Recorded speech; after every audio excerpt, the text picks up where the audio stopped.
అందరికీ నమస్కారం. ఈరోజు నెల్లూరు ప్రెస్ క్లబ్కు రావడానికి కారణం ముఖ్యంగా 3-4 అంశాలు మీ ముందు ప్రస్తావించేదానికి రావడం జరుగుతూ ఉంది. మొదటిది రాజధాని, రెండవది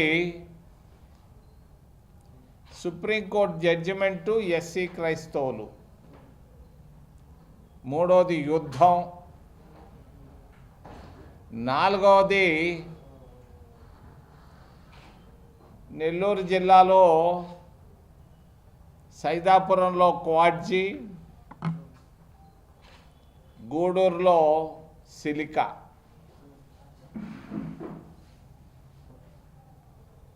రాజధాని 70 సంవత్సరాల క్రితం మద్రాసు నుంచి బయటకు రావడం జరిగింది. మద్రాసు నుంచి బయట వచ్చేటప్పుడు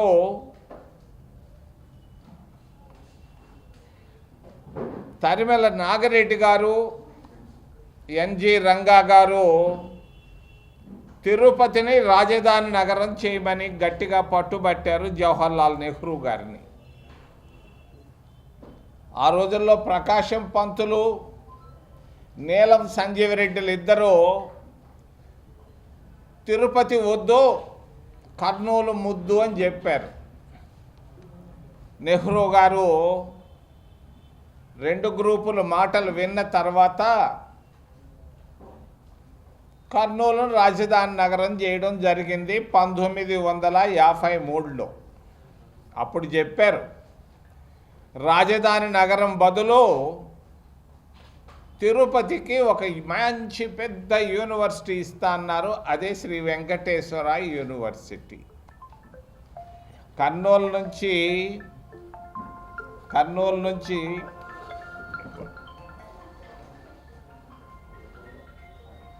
అది హైదరాబాద్కి వెళ్ళింది 56లో. హైదరాబాద్ నుంచి 11 సంవత్సరాల క్రితం తుళ్ళూరుకు రావడం జరిగింది. తుళ్ళూరు నుంచి వైజాగ్ అన్నారు, మరలా కర్నూలు అన్నారు, ఇంకేదేదో అన్నారు. మరి చంద్రబాబు నాయుడు చాలా తెలియగలవాడు. అసెంబ్లీలో రెజల్యూషన్ పాస్ చేశాడు, పార్లమెంట్లో కూడా పాస్ చేయించుకున్నాడు. రాష్ట్రపతి పెట్టిందో లేదో సంతకం పెట్టి ఉండొచ్చు, పెట్టకపోయి ఉండొచ్చు, అది నామినల్ విషయం. మరి నేను 2013లో ఒక జాబు నేను డాక్టర్ మన్మోహన్ సింగ్ గారికి కలిసి ఆయనకు ఒక జాబ్ ఇచ్చాను 19 అక్టోబరు 2013లో. ఏమని ఇచ్చానంటే, నెల్లూరు జిల్లాలో ఉన్నటువంటి రాపూరు నుండి తిరుపతి జిల్లాలో ప్రస్తుతం ఉన్నటువంటి ఏర్పేడు వరకు 1,00,000 ఎకరాల ప్రభుత్వ భూములు ఉన్నాయి. అంతర్జాతీయ విమానాశ్రయం ఉంది, 7 జాతీయ రహదారులు ఉన్నాయి. మరి అందరికీ ఆమోదయోగ్యమైనటువంటి ప్రాంతం తిరుపతిని రాజధాని నగరం చేయమని ఆయనకు చెప్పి జాబ్ ఇచ్చి వచ్చాను. ఆయన జవాబు కూడా ఇచ్చున్నాడు దాన్ని. మరి నిన్న మొన్నట్లో ఇప్పుడే ఎక్కడో నేను విన్నాను, ఏదో ప్రెస్ ఆఫీసు ముందు ధర్నాలు జరుగుతున్నాయి మావిగన్ అని.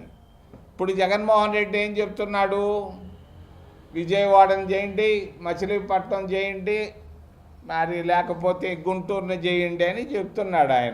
ఆయన వాదన అయింది. చంద్రబాబు నాయుడు తెలివిగా స్మార్ట్గా పార్లమెంట్లో చట్టం చేసుకొచ్చుకున్నాడు. మరి ఎన్నో చట్టాలు వస్తున్నాయి పోతున్నాయి.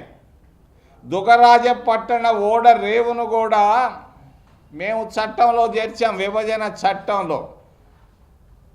విభజన చట్టంలో చేర్చి దాన్ని మేజర్ పోర్ట్ చేయాలి అని చట్టంలో ఉంది. రాష్ట్రపతి ఆమోద ముద్ర వేసింది, పార్లమెంటు రెండు, రాజ్యసభ లోక్సభలు ఆమోద ముద్ర వేసినా కూడా చంద్రబాబు నాయుడు జాబు రాసి ఆపాడు. దుగరాజపట్టణం వద్దు అని. మరి అట్టాగే పార్లమెంటు చట్టాలు చేస్తుంటాయి. దుగరాజపట్టణాన్ని నువ్వు ఆపేవు కదా మిత్రమా, ఓ చంద్రబాబు నాయుడు గారు, మా ఊరబ్బాయి మీరు, తిరుపతి నుంచి వచ్చిన ఆయన దుగరాజపట్టణాన్ని ఆపాడు. 12 సంవత్సరాలు అయిపోతా ఉంది. నేను కామ్గా చూస్తూ ఉన్నా. ఈరోజు నువ్వు అమరావతిలో చట్టం చేశానండి సభ, ఏమి స్పీచ్లు కొడుతుండవా? నీ స్పీచ్లు వింటా ఉంటే నాకు నవ్వు వస్తూ ఉంది. స్పీచ్లతో కాదయ్యా, ప్రజల హృదయాల్లో మార్పు రావాలి, ప్రజల్లో స్పందన రావాలి.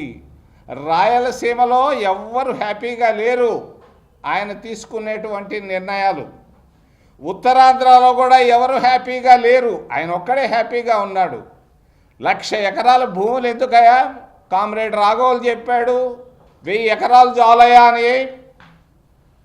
మరి ఈరోజు 1,00,000 ఎకరాలు రైతులు భూములు తీసుకున్నావు ఎందుకు? 1000 ఎకరాలు చాలు. మద్రాసులోను బెంగళూరులోను అందరూ కట్టుకున్నారు, ట్రివేండ్రంలో కట్టారు. నీ ఇష్టం అంతా. 1000 ఎకరాలు బదులు 1,00,000 ఎకరాలు తీసుకున్నావు. నేను అప్పులు అక్కడ ఇక్కడ తెచ్చి 2,00,000 కోట్లు దానిపైన ఖర్చు పెడతానంటున్నావు. న్యాయమా? ఒక కడపలో ఒక గౌరవ ఎమ్మెల్యేకి వెళ్ళి 2 సంవత్సరాలుగా అడుగుతూ ఉంది, అయ్యా నేను రోడ్లు రిపేర్ చేసుకుంటాను, కోడూరు కడప టౌన్లో 1 కోటి రూపాయలు ఇవ్వమంటే ఇవ్వలేనటువంటి గౌరవ ముఖ్యమంత్రి గారు నేను 2 లక్షలు కట్టి పెడతాను నా ఇష్టం అంటున్నాడు.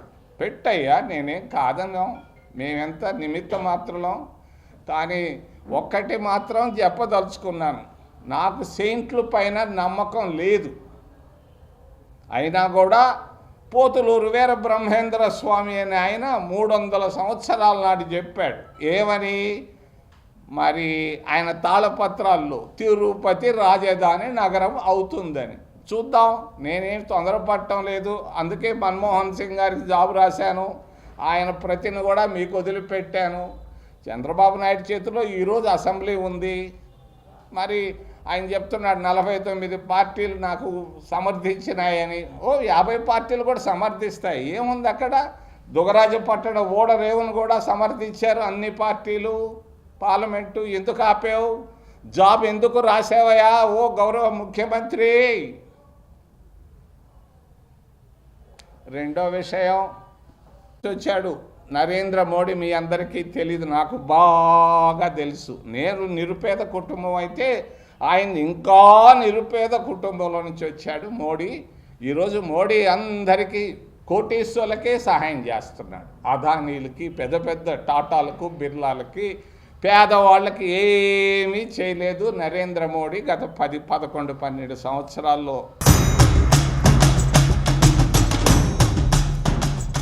శ్రీ వరసిద్ధ వినాయక సుబ్రహ్మణ్యేశ్వర పార్వతీ సమేత బ్రహ్మేశ్వరాలయం నూతన రాజగోపుర శిఖర కలిశ ప్రతిష్ఠ మహా కుంభాభిషేక మహోత్సవ ఆహ్వానం.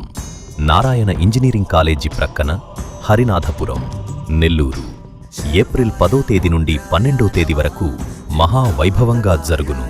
శ్రీ శ్రీ శ్రీ శంకర విజయేంద్ర సరస్వతి మహాస్వామి వారి ఉత్తరాధికారి శ్రీ శ్రీ శ్రీ శ్రీ సత్యచంద్ర శేఖరేంద్ర సరస్వతి స్వామివారి దివ్యాశీస్సులతో ప్రతిష్ఠా కార్యక్రమం ఏప్రిల్ 12వ తేదీ ఉదయం 6 గంటల నుండి 7 గంటల 41 నిమిషాలలోగా శ్రీ వరసిద్ధ వినాయక సుబ్రహ్మణ్యేశ్వర పార్వతీ సమేత బ్రహ్మేశ్వరాలయం నూతన రాజగోపుర శిఖర కలిశ ప్రతిష్ఠ మహా కుంభాభిషేకం. రాజగోపుర ప్రతిష్ఠాపకులు బ్రహ్మశ్రీ నూతలపాటి సుబ్బయ్య శాస్త్రి గారు. కావున 50 మంది భక్త మహాశయులు శ్రీ స్వామివారి మహాకుంభాభిషేక మహోత్సవంలో పాల్గొని తీర్థ ప్రసాదములు స్వీకరించి స్వామివారి కృపకు పాత్రులు కాగలరని కోరుచున్నాము.